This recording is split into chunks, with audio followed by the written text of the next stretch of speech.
Welcome everyone, and thank you for joining us on the webinar for our new report, Mission Not Accomplished, Teen Safe Driving the Next Chapter, brought to you by GHSA and Ford Driving Skills for Life.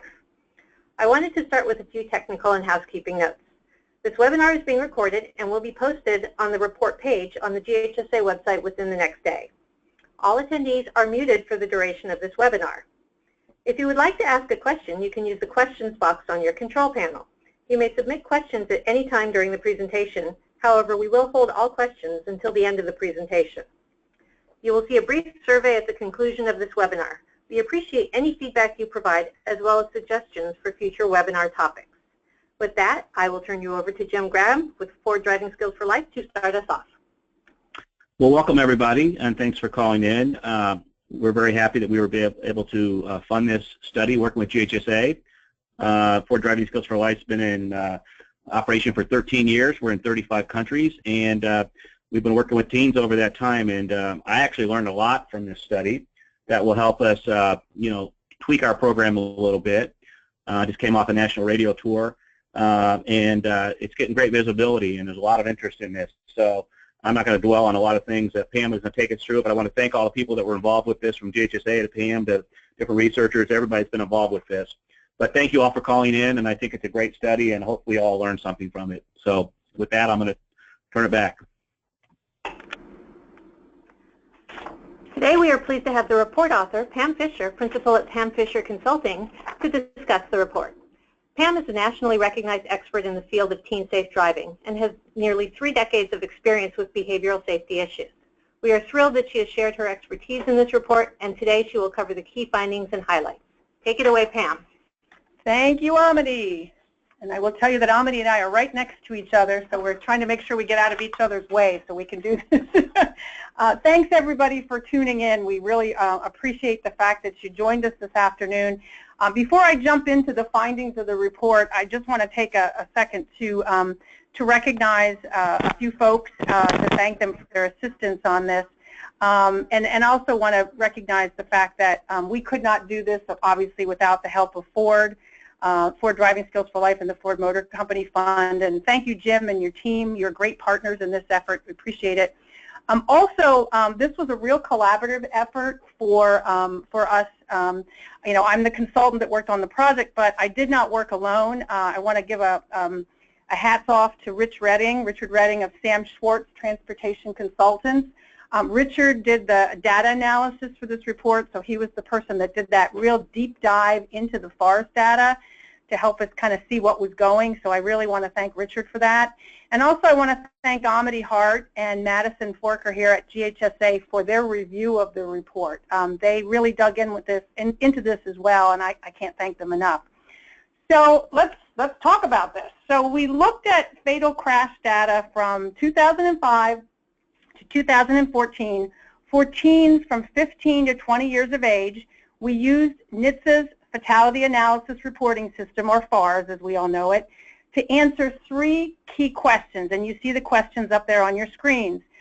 We wanted to define, and I want to stress, we wanted to define this as we have young drivers who are 15 to 17 years of age and older teen drivers as 18 to 20 years of age. And the other point I want to make is to allow for identification of trends specific to teen drivers rather than the potential influence of external factors that impacted the crash population as a whole.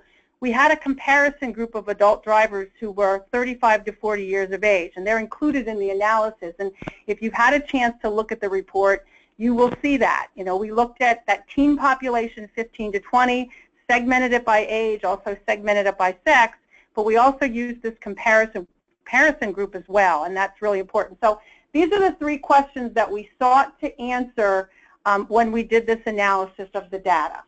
So what did we find?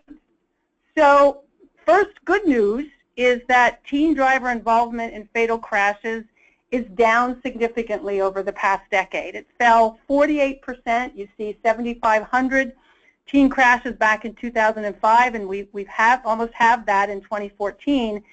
And this in turn resulted in a 51% decrease in teen driver deaths, as well as a 59% drop in teen driver serious injuries and a 44% decline in minor injuries for teens as well. We also compared fatal crashes per 100,000 licensed drivers, and the chart for that is actually in the report. And that rate fell 44% for teens compared to only 27% for the adult comparison group that I mentioned, that 35 to 40-year-old group. There's also some other good news. The difference in the fatal crash rates between teen drivers and adult drivers has narrowed considerably from 27.1 per 100,000 licensed drivers, and that was in 2005, and it's fallen to 9.5 in 2014. That's a 65% drop. So this is very, very significant. I mean, we've made some tremendous strides here, absolutely. So, you know, while we're talking about this and recognizing the numbers have come down, we're making great inroads, we do have to take into account the licensing rates for teens and the older driver comparison group. And you know, here's one of the key takeaways from this is teens are still 1.6 times more likely than the comparison group, the older adult group, to be involved in a fatal crash. Now, that's down from 1.8 in 2005, but it's up slightly from 1.3 in 2013. So we are still seeing there's that, you know, teens have a high crash risk. So I think it's important to recognize what's driving this trend. And there's a couple things here I think that are really significant, and we point them out in the report. First is graduated driver's license laws. Nobody can dispute the fact that GDL is the most effective tool we have in our toolbox to address teen crash risk. There's no doubt about it. There's been so much research done on GDL. We have a wealth of information. We have GDL in all 50 states. It's being studied. It continues to be studied, and we know it's having an impact. And we have to really look at the three-stage licensing system and recognize that it is credited with reducing crashes among this age group of teen drivers from anywhere from 10 to 30, and in some states even higher, 30%. The reductions, when we take into account a couple of the key provisions of GDL, nighttime driving and passenger restrictions, we know that the reductions can even be higher. And those are the two restrictions that we know researchers and others working in this field are saying, if you can get anything in your GDL law, those are the critical provisions. We need those. So GDL has absolutely played a significant role in this reduction. The other thing that's happened, however, is that we've seen a drop in teen licensure rates. So we've got GDL, which started back in the mid-90s, a handful of states, and really took off in the previous decade. And as I said, we now have all 50 states. But we also saw the licensure rate start to decline. And there was some conversation about, well, is it because we've made it harder for teens to get a license, you know, more restricted? And the research is pretty clear that really it's about the economy. The economy has impacted, you know, when teens are getting licensed, what they're doing when it comes to, you know, having access to a vehicle and so forth. So the studies absolutely confirm that the economy was driving this, not teen licensing laws. And the recession really hit teens hard. The cost to own and operate a vehicle, we know it can be significant. We think about the higher insurance rates for teens. I mean, it's a real issue. And if you are a family that was impacted by the economic downturn, it was pretty unlikely that you were going to be able to subsidize your teens' driving costs, which really further disincentivized teens to get a license. So as you can see, we're talking about 1 in 3 teens we're estimating aren't licensed by age 18. So this is pretty significant. So, you know, people can say, well, if they're not driving, there's no exposure. Absolutely. So you take those two factors, GDL, you also take that downturn in licensing, and that certainly has been driving the rates. So the other piece we have to take into consideration now, and this came out right after we finished the data analysis and we're getting ready to release the report, and that's the fact that for the first time in more than a decade for teens, we're seeing an uptick in teen fatal crashes. The 2015 FARS data was released by NHTSA in late August, and it indicated that teen driver-involved fatal crashes went up 10%, and that is compared to 7.2% for all drivers. And as I said, this is the first uptick for teens in a decade. Now, I don't know if you've all been, hearing, there's been a lot of buzz about this report in the media. Lots of things have been happening. We've had a lot of interest in this, and I did a couple of media interviews yesterday, and the first question I was asked was, well, what happened last year? The numbers are up. Absolutely, the numbers are up. We know, again, the economy is a driver. We're seeing more people out there on the road. People are feeling a little more comfortable. Gas prices have fallen significantly. So we are seeing an uptick in driving, and we think clearly that's a factor. But I want to caution y'all here. I think this is important. This is a year-over-year change, and that's concerning, and we have to monitor it. We have to be very mindful of what's going on. But it's way too early to suggest that this long downward trend that we've had in teen fatal crashes is over. We can't say that. We all know in this industry that 1 year does not a trend make. So we have to be careful, but at the same time, we have to continue to monitor what we're doing. And I stress that we looked at 10 years worth of data for this report, and we think that lends even more credence to the need for this report, is we've got to keep monitoring, keep watching, and recognize that we've made great progress, but we have more work to do. So let's talk a little bit about, when we look into the data. We dug into the data when we talk about, kind of slicing the data, diving deep into it. So when we did that, what we found was, we had this great information about overall reductions in teen fatal crashes, but what we found when we dug deep was that there was some troubling stuff going on here. The fatal crashes involving young teen drivers fell 56% over that 10-year period that we looked at. But the decline for the older teens, those 18 to 20-year-olds, during that same period was 11% lower. So we're not getting the same gains for the older teens as we got for the younger teens. The other thing I think that's important, and I wanted to share this chart with you, this is actually not in the report. We tried not to overwhelm you with too much data in the report, but I thought it was important to see the raw numbers here. This is, I want you to see the top line are the older teens, the 18 to 20-year-olds. The bottom line are the younger teens, and you can see where we've got, double, if you will, the number of crashes for those older teens versus younger teens. And I really encourage all of you to go back and look at your teen crash data and segment it. Segment it by age, segment it by sex. See what's going on here to really understand, how you're doing.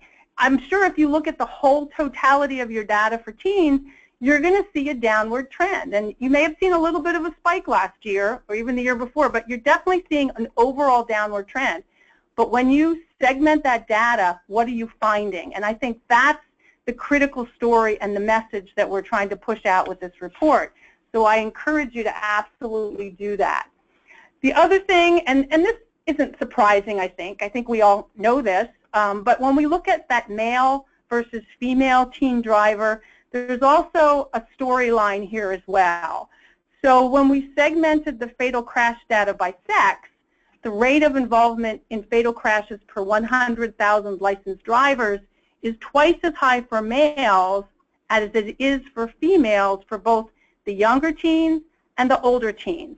So again, I don't think that's a surprise to most everybody on the phone, but it's really, really important. And I would say from a personal perspective, it's very important to me because I have a son, and he's 21, so he's just moved out of what we consider that teen driving age, but I know that he's higher crash risk. And this is an important message for those of us who are working directly with parents, with driver education professionals. We have an opportunity to say, hey, we need to make sure that we're working and focusing attention on all teen drivers, but we know those male teen drivers are higher risk, and so we have to be even more actively engaged. It's really, really important. So some important information comes out here. Our analysis also found that the gap between male and female teen drivers has pretty much remained constant over the past decade. You've probably heard reports about more female drivers being out there on the road, having more crashes, being more involved in impaired driving crashes, and so forth. And that's for all drivers. But what we found in looking at the teen data is it's stayed pretty constant. Males accounted for an average of 70% of the crashes compared to 30% for females. So again, another important storyline. And when you're thinking about, messaging, when you're out there reaching out in your communities, working in your schools and so forth, you want to think about how are we reaching teens with these messages? What do we need to say to those males versus females to really get their attention and help them through what are the most dangerous driving years? Another thing we looked at was time of day for these crashes. And I think this is really important, and it leads credence to some of the recommendations that I'll talk about in a little bit. So when we looked at the time of day when teens were involved in fatal crashes, the trend line follows that of teen driver involvement in fatal crashes overall. So the greatest decline of these fatal crashes occurred during the midnight to 3 a.m. time block. So it's about a 57% decrease in teen-involved fatal crashes, and this is for all teens. Followed by noon to 3 p.m., which is a time when we have some kids getting out of school if they have open lunch and things like that. It fell 50%. And 3 to 6 a.m. and 3 to 6 p.m., both those time blocks, the teen fatal involved crashes fell by almost 50%. 49% were the numbers. And that 3 to 6 a.m. is when we don't want teens particularly on the road, and 3 to 6 p.m. is that high school time. So I know there's been a lot of chatter and buzz about what we're doing with teens and educating them about being mindful and careful after school and so forth, because that's a very dangerous time for teens on the road. So what's the takeaway from this? Well, we absolutely know that graduated driver's licensing has impacted the decline during the late night hours for younger teens, but the data revealed something else. It showed us that for the older teens, they were not impacted by nighttime driving restrictions. Obviously, in almost every state, they age out of GDL by 18. But for those older teens, they were twice as likely as their younger teen counterparts to be involved in fatal crashes between midnight and 6 a.m., as we show in the infographic. And I will stress to you that all the infographics that we use in this PowerPoint that we have up are available on the GHSA website. So you can use them if you want to help push out this message in your own respective communities and states. So I really want to stress this. GDL, we know GDL addresses nighttime driving in just about every state. And what we found is that when you have this GDL in effect, we've seen these dramatic reductions for the younger teens, but not so much for the older teens. So, again, a key takeaway here is that, those older teens were twice as likely as their younger teen counterparts to be involved in fatal crashes between midnight and 6 a.m. And I don't know about any of you out there, but that's awful late for me. I'm usually in bed by then. But we don't want anybody to be on the road during those late night hours. It's just not the safest time for folks. So a very, very important issue. Okay, so let me keep going here. Amity's making a change on something. I don't want to get in her way here. Okay, so let's talk seatbelts for a minute. And we all recognize the life-saving value of seatbelts. And I think, again, not surprising, I'm sure many of you who are working in the advocacy area are out there pushing the importance of teens wearing seatbelts. They're inexperienced drivers. They have high risk. This is really important. So we looked at this fatal crash data to understand the seatbelt use. And when it comes to seatbelt use for teens, there's some good news, there's some bad news. So the good news is the number of teens who rarely or never buckle up has declined 20% since 1991, which is great, great news. But a lack of seatbelt use continues to be a problem for this age group. And to me, this is so frustrating, and I'm sure for you as well, because this is a generation that's grown up with car seats and booster seats and seatbelts. And you kind of scratch your head and say, what are we not doing here? And I think it comes back to just continually reinforcing and getting parents to reinforce and everybody really focusing on this issue. So our analysis of the FARS data did find that seatbelt use by young and older female teens, talking the gals now, is 15 to 20% higher than for their male counterparts. So this is a big deal. So again, we got to think about, making sure when we're messaging that we are thinking about, not just the general population of teens, but we know that seatbelt use is less for males than for females. So this is really, really important. Now, we also looked at some of the individual years, and for the last year of the FARS data we looked at in 2014, 54% of the teen drivers who died in a fatal crash were unrestrained compared to 53% for all drivers. So when we think about, we recognize that one of those issues we're still dealing with is if we could get everybody who's involved in fatal crashes to buckle up, we'd save a lot of lives. And so teens, in comparison to adults, they're pretty close in terms of that lack of belt use in fatal crashes. However, the teen drivers that survived a fatal crash, these are teens who survived, the restraint use was 84% compared to 90% of all surviving drivers. So that's a 6% gap. And we've got to do better. I mean, the bottom line is we want everybody to buckle up. And we really need to keep working on this issue, reinforcing it with all teen drivers, but particularly for teen males. Really, really important. Okay, the report also we looked at, for other causation factors, we looked at alcohol, blood alcohol content. And despite having a 21-year-old minimum drinking age law in all of our states and the District of Columbia, we know that underage drinking and driving continues to be a problem. The number of teen drivers involved in fatal crashes who had a BAC concentration level of 0.01 dropped 48% over the past decade, which is tremendous. And the rate of teen drivers with a 0.01 BAC or higher, however, remain unchanged at 22%. So we've had this gain, but we've also been kind of in a holding pattern, and that somewhat mirrors what we're seeing at the national level when we talk about drunk driving crashes. We've seen significant gains. We thank MAD and a lot of other groups for the work they've done in this area, but we're also kind of still at a holding pattern here. So we can't say that we've won here. We've still got a ton of work to do. So our analysis of the FARS data for teen drivers involved in these fatal crashes found that a majority either weren't tested for BAC or had a BAC of 0, which is good news.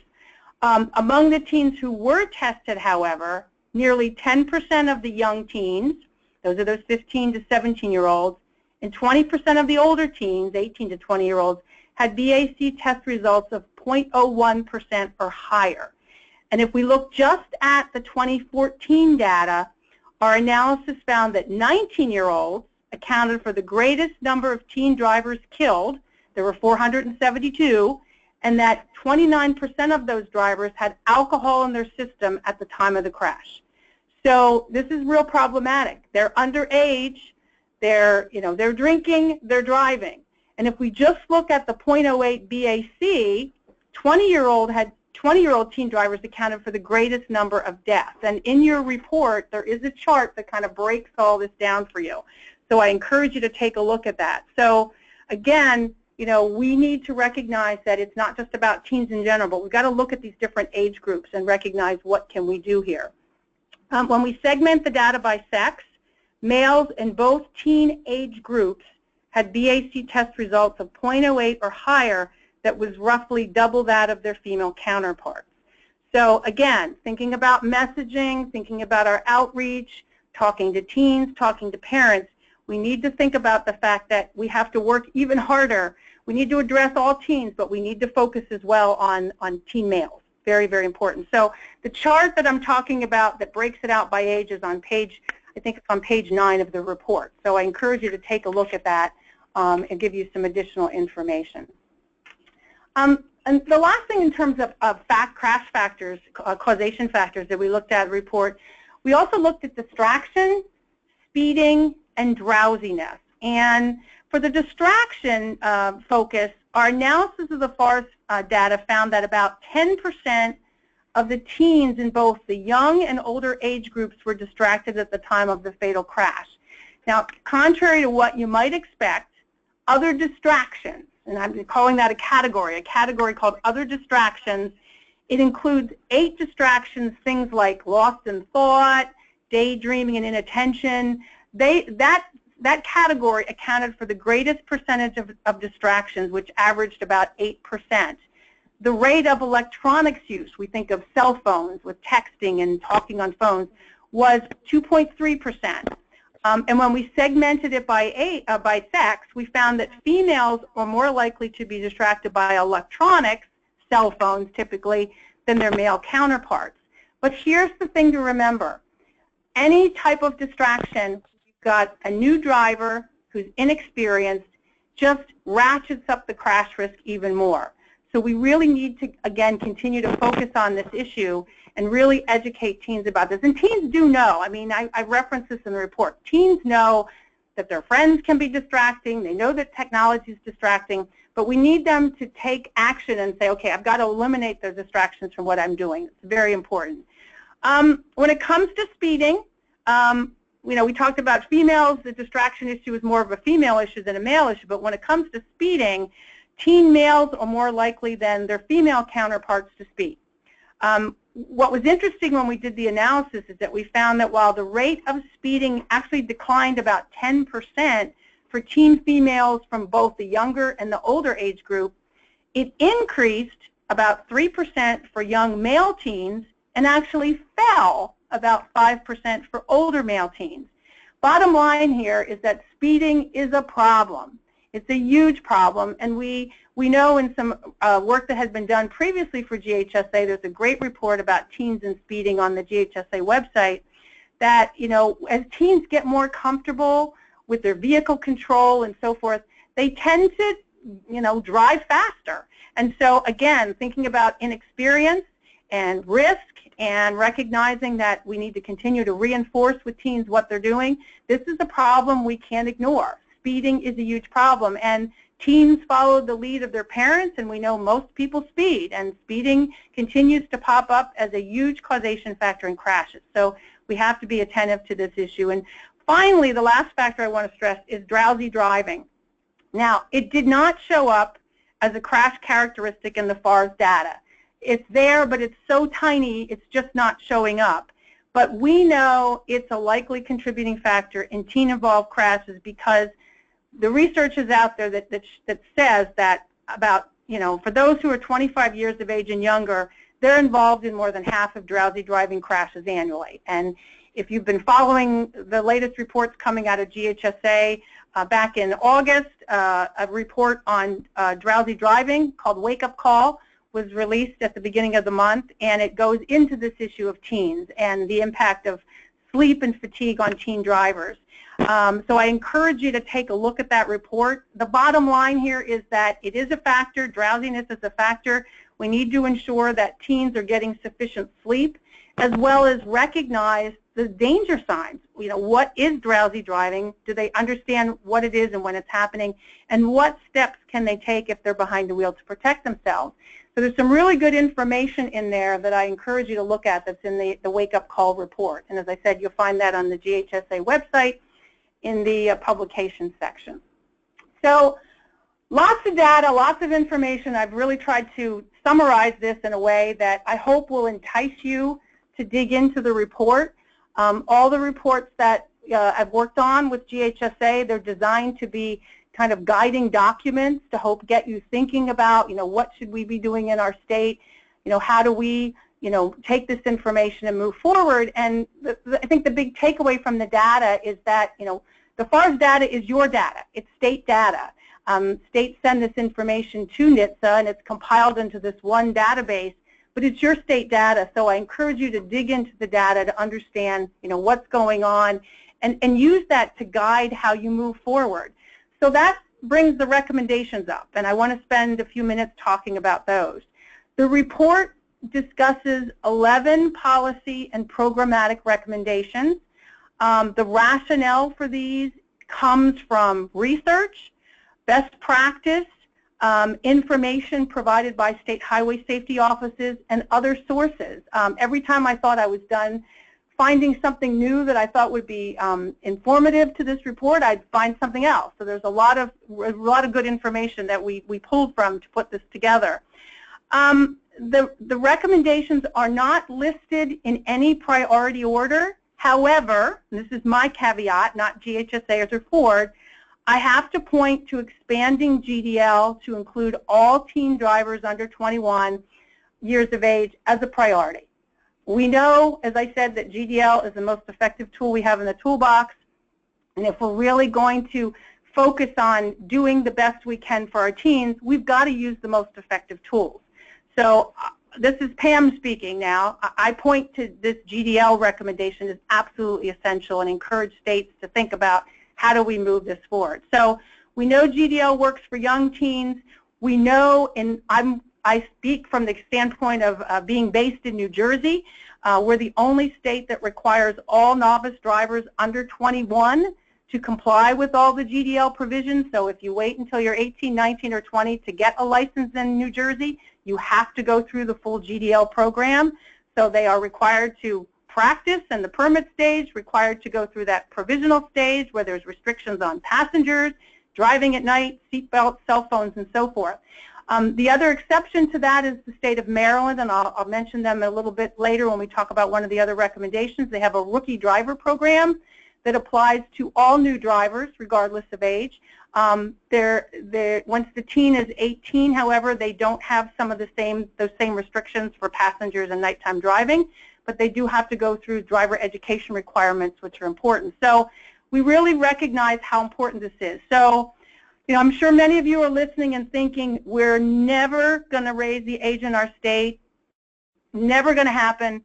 But I say to you, my challenge to you is use this report to start that conversation.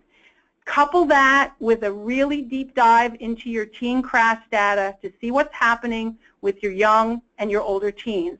And as I said, remember, FARS is state data, so I'm pretty certain that your analysis will be very eye-opening, compelling when you compare that younger teen and older teen information. I also want to commend Children's Hospital of Philadelphia for creating what they call a personal GDL plan that was specifically designed to help older teen drivers take ownership of the learning to drive process. And you can find information about that plan. It's in the report, along with links to CHOP's website where this information is housed. It includes a practice and goal guides and a logging and rating tool, and it's free.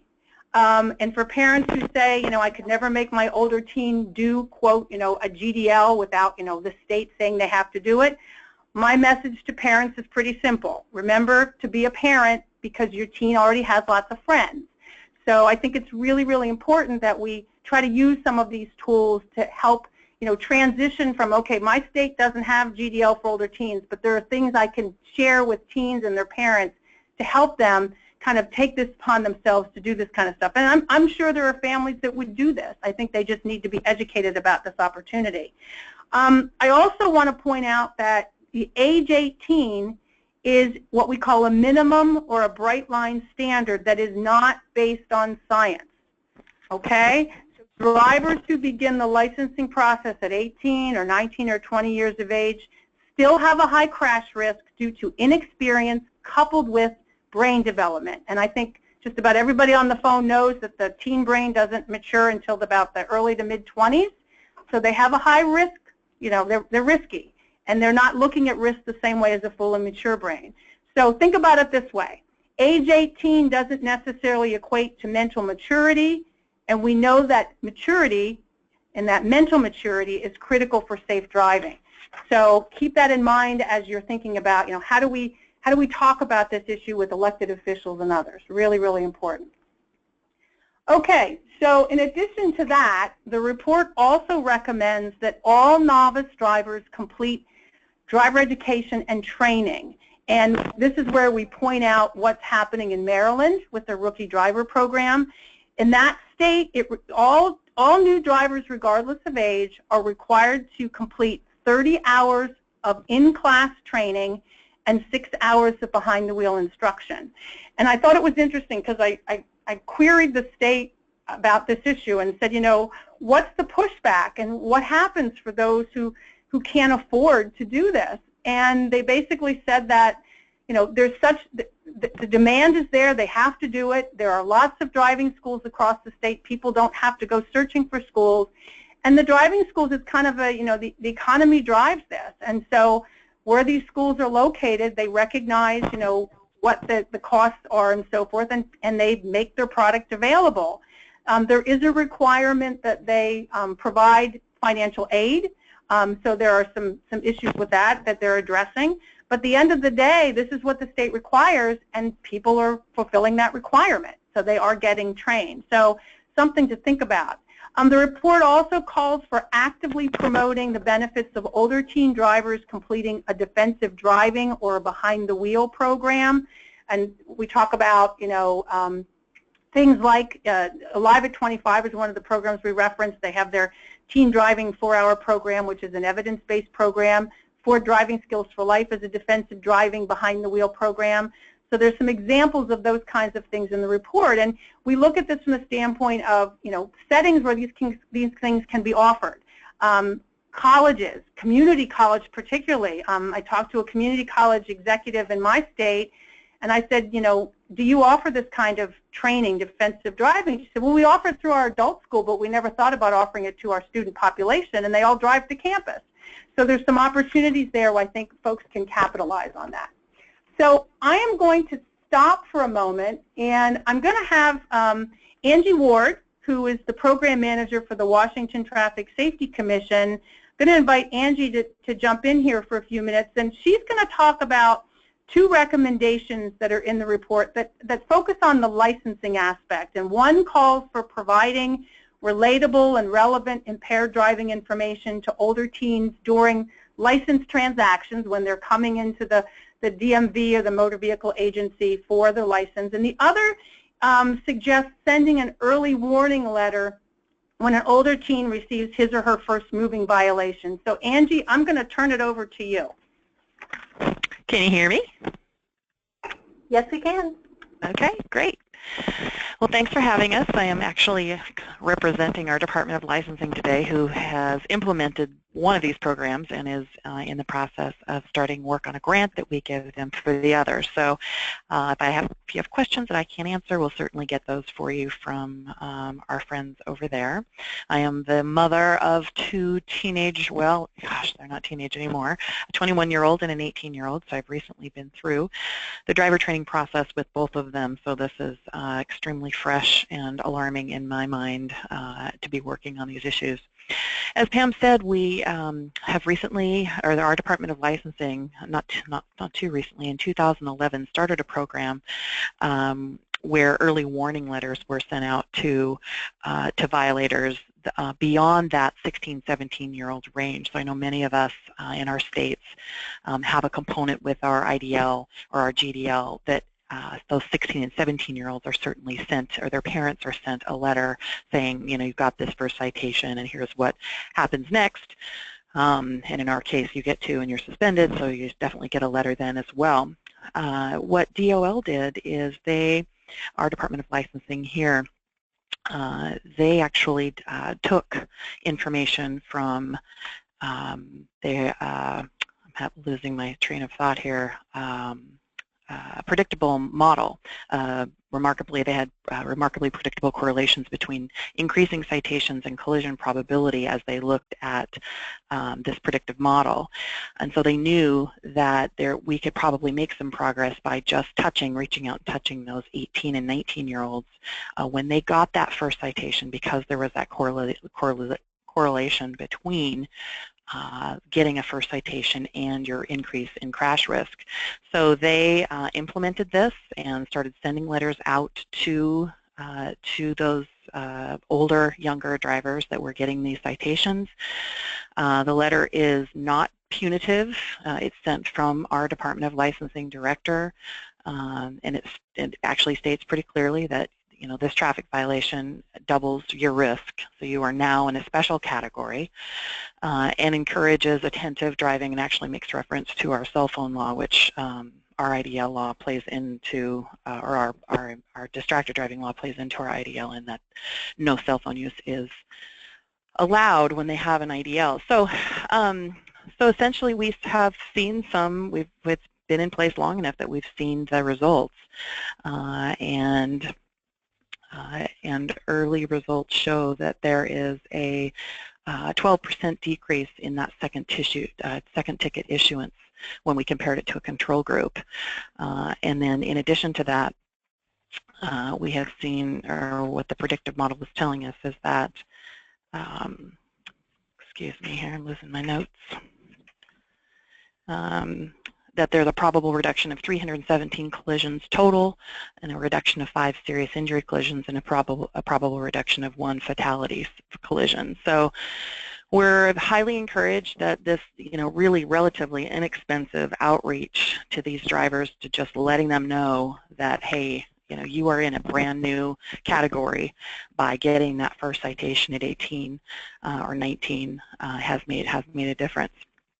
Now, the other program that has not been implemented yet that we're giving the Department of Licensing a grant for is one that reaches out and touches those 21-year-olds who are coming into a Department of Licensing office to get their horizontal license. So we're just like many other states in that first license that when you're under 21 that you get is vertical, and for some reason, my 21-year-old son included, they either think that they have to have a horizontal license as they are using it to purchase alcohol or get into a drinking establishment, or they just don't want the hassle, I think in some cases, of getting that extra look at the license versus being able to hand over a license that is horizontal to whoever is checking the ID. So when our Department of Licensing saw how many were coming in to do that, it was a significant amount. I don't have the number here in front of me. It does say, I know that first license, when an 18-year-old gets issued a vertical driver's license, it's good for 6 years. So they could keep it. And an estimated 75,000 young adults annually visit. Okay, so I do have it. 75,000 young adults annually visit the Department of Licensing within 3 months of their 21st birthday. The Department of Licensing director said, hey, this is a reach out and touch moment. What can we say to them, give to them? How can we interact with them in that moment that reminds them, just like that early warning letter, hey, if you're coming in here, it means that you're probably doing it so that you can drink or at least get into those clubs. And here, again, you're at special risk because of your age and your brain function. But mostly I think this is going to be about, impairment. And in Washington, that also qualifies you to buy marijuana, not just alcohol. So really some outreach, and we don't know what it's going to look like yet. We want to be able to give them something. She was thinking a birthday card with maybe a free ride, an Uber ride, or a taxi ride. We're not sure, we're really limited with our federal funds what we can spend that money on, but we're working that out and are trying to come up with some ideas about what we can give them that would mark that time for them and say, hey, if you're getting this license because you want to drink, here are your increased risks on the roadway. So that's kind of the skeleton of both of those programs. Thank you, Angie, very, very much. I really appreciate that. And kudos to you folks in Washington State. You are leading the way for us around the country and the work you're doing, so thank you. And Angie and I were talking offline before, and they actually just came back from going to England to learn about their driver education requirements. I'm looking forward to learning more about that from Angie, so stay tuned for that. I hope she'll share that with lots of us. So the last program I want to point out real quickly to you, let's see if I can get this to move. It's not moving. There we go. Last program is actually from the Mississippi Office of Highway Safety, and we had invited Beth Laughlin to join us. Unfortunately, she had some surgery, so she was not able to be on the call. So I'm going to try to do my best to give you a really quick synopsis. So in the report, we also include a recommendation about partnering with law enforcement to conduct high visibility enforcement coupled with school-based education and earned and paid media. And the Mississippi Office of Highway Safety did partner with the Public Affairs Division of their Highway Patrol to pilot a high visibility enforcement and public outreach campaign that was done last October and then earlier this year.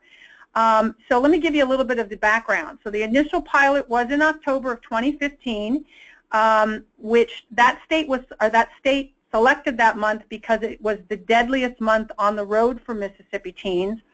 And the campaign addressed impaired and distracted driving as well as speeding and seatbelt use with a focus on 16 to 20-year-olds.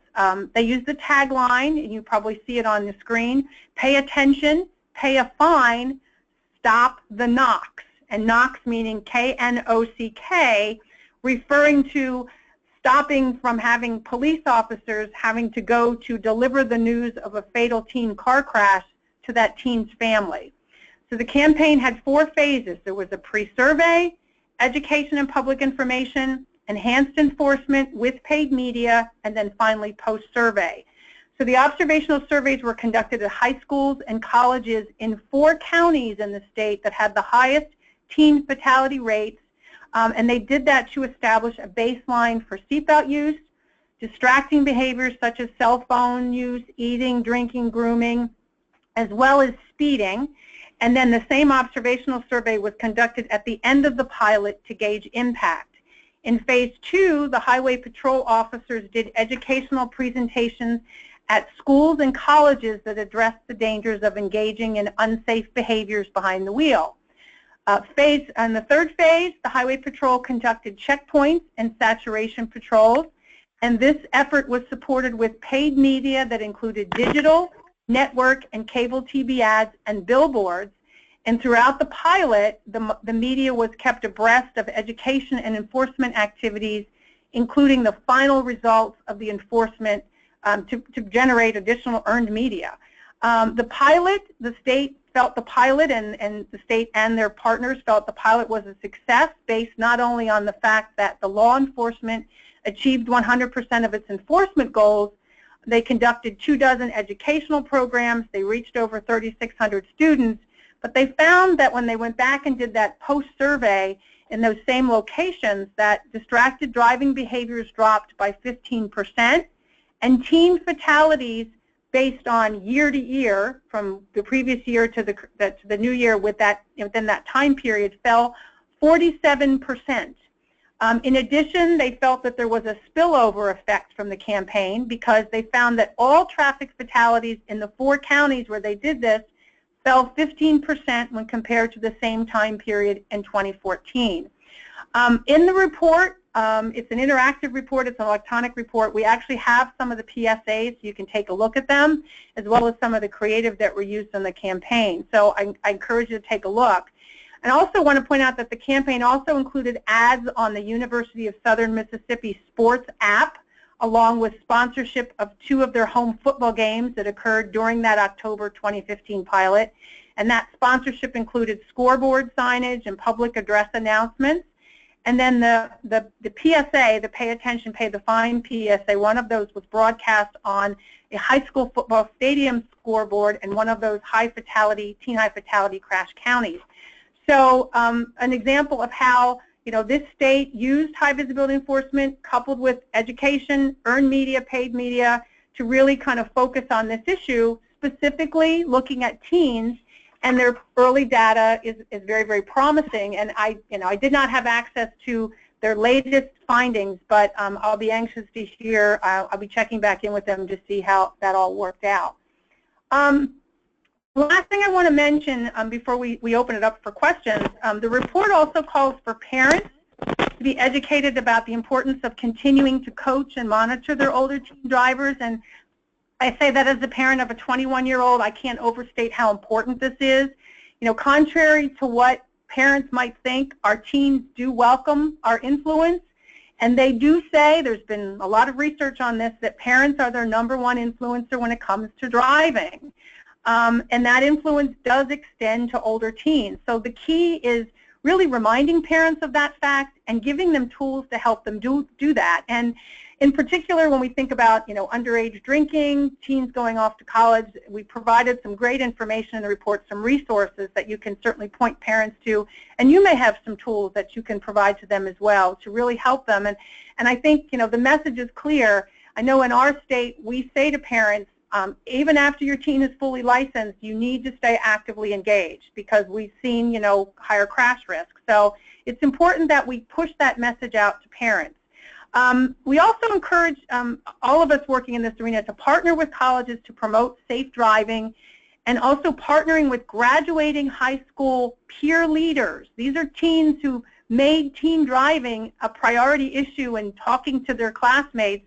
And many of them want to keep doing this when they go off to college. So we need to find ways to help them do that. And the report gives you an example of that in Texas. The U in the driver's seat program was prompted by teens who had participated in a junior-senior high school program in the state called Teens in the Driver's Seat. So they wanted to expand this program, basically take it with them when they went off to college. So that program is currently operating in 20 colleges and universities and reaching about 267,000 students. And they're focusing on alcohol and drug-impaired driving, and they're also looking to expand that to distraction and drowsy driving as well. So think about, you've got peer leaders in your state in the high schools. How do you continue to work with them when they go off to college? So look for those opportunities. Look for ways to continue that relationship. Also, the other example, and you see it on the screen, California-based Colleges RAD.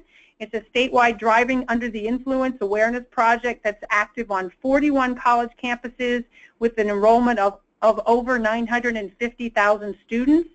They focus on alcohol-free driving through a designated driving rewards program. They work with local bars and restaurants to provide rewards to designated drivers. And RAD also trains college staff and peer educators to do what we call environmental risk assessment scans in their communities, and then to develop outreach activities and educational opportunities, and they will support that with staffing and marketing materials and giveaways. So RAD is, I know, looking to start expanding its efforts. I've talked to their executive director, and I think they're going to be looking to see how they can take this further. So we're getting to the end, and I want to wrap it up. I want to just remind you of a couple things that don't forget to submit your questions using the GoToWebinar control panel that you see on your screen.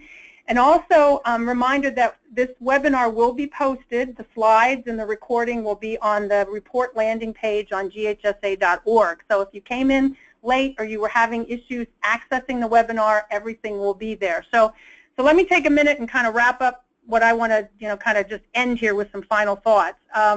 My hope is that the report will reignite some dialogue in your state around teen driving and graduated driver's licensing, because I know that there's real fatigue out there on this issue. A lot of legislators say, oh, we fixed this, we're done, we don't need to deal with that anymore, we're in good shape, we've got all we need, and we know that the research is continuing to evolve, and clearly we see the differences here between younger and older teens. So digging into your teen crash data will uncover some very important information that I think you can use to make the case for strengthening and possibly expanding your state's GDL program. We also have to help parents recognize that when their teen turns 18, it doesn't necessarily equate to mental maturity. So they have to stay involved. They have to recognize that their teens really want them and need them. And we also need to partner with colleges to ensure that safe driving is addressed on our campuses. And the best way to do that is through student-led, safety-related events. So whatever your role is, traffic safety professional, advocate, elected official, employer, educator, parent, or all of the above, I urge you to look at the report, determine what you can do, and then take some action so that we can truly say that we have accomplished our mission. Because right now we've still got work to do. So we've got a few questions, right, Amity? Yes, so, okay, so I see the first question is related to the curfew, including the curfew and the nighttime crash data, which showed older teens 2 times as likely to be in the crash. I think the point we were trying to make here is that we know that younger teens in the vast majority of states are required to abide by curfews, which get them off the road anywhere from 9 or 10 o'clock at night to 5 or 6 in the morning. Some states obviously older. My state in New Jersey is 11, some are 12, some are 1. What we found is that we're seeing the younger teens not crashing as much during that time, which leads us to believe that GDL had to be at play here, while we're seeing the older teens, they're out there, they are crashing during those time periods. So that begs the question, should we be extending GDL? We've got a nighttime driving curfew that's making a difference for younger teens, and the research is very clear that that is one of those provisions that's vitally important, and so we need to think about that. So I'm not sure I answered that the way somebody would want me to, but I tried to address it the best way I could. There was also a question about motor vehicle fatality rates among drivers ages 21 to 24. Is that much better than for drivers age 20 or under? We didn't look at that data, but I know that many states, when they look at their teen data, they do extend it to 24. And so I would encourage you to do that and look at that. And here's something else to keep in mind. In my state of New Jersey, we require all new drivers, regardless of age, to go through the graduated driver's license program. So the full GDL program that's focused on teens those under 21 is a minimum 6-month permit, 12-month minimum provisional or intermediate license with a lot of different restrictions. If you're 21 or older, it's a 3-month permit and a 6-month provisional or intermediate license. We don't have a passenger or nighttime driving restriction for those age groups, but we still require them to go through a permit holding phase, and we don't allow them to use cell phones, handheld or hands-free. Everybody has to be seat belted. So there are some things there. Maryland's requirement, all new drivers, regardless of age, must go through a permit phase and an intermediate license phase. They must get that driver education. So we've got a couple of variations on a theme here, but I think to kind of go back to the original question, we didn't look at the 21 to 24-year-old data. I would encourage you to do that. See, what's happening in your own respective state, and then also think about what are we doing to help any new driver who's coming into the system. What should be the minimum standards that we require of new drivers to get a license in our state? And what can we do to ensure we're not just allowing somebody to come in, take a test, and go out and drive with very little experience? I think that's the way we have to kind of look at this. What else do we have here, Amity? Anything else? No, I think that's pretty much it. If there are any last questions, feel free to type them in right now. Okay. Oh, okay. I'm a high school driver ed teacher. Do you offer a certificate of completion for professional development? I don't believe for this they do. That I'm not aware of that, so they don't. But I would encourage you to share this, encourage your colleagues to listen to the webinar and learn from it and pass it on. I work with our driver ed community in my state, and I'm hoping some of those folks are listening in and they can benefit from this information. So, okay. Okay. Well, thank you, Pam, for today's presentation and for all your hard work on the report and on everything that has followed. I want to thank Jim Graham for his welcome today, but also to thank the Ford Motor Company Fund and Ford Driving Skills for Life for making this report possible. We could not have done it without them. Thank you, Angie, for sharing the great programs that Washington State has done. And thank you to all of you for participating in today's webinar, for sharing the report on your social media accounts and with the people back in your states, and for all the work that you do to make the roads safer for teens and all drivers. So thank you very much. Don't forget, this recording will be posted on the GHSA website within the next day, and we appreciate your participation. Goodbye.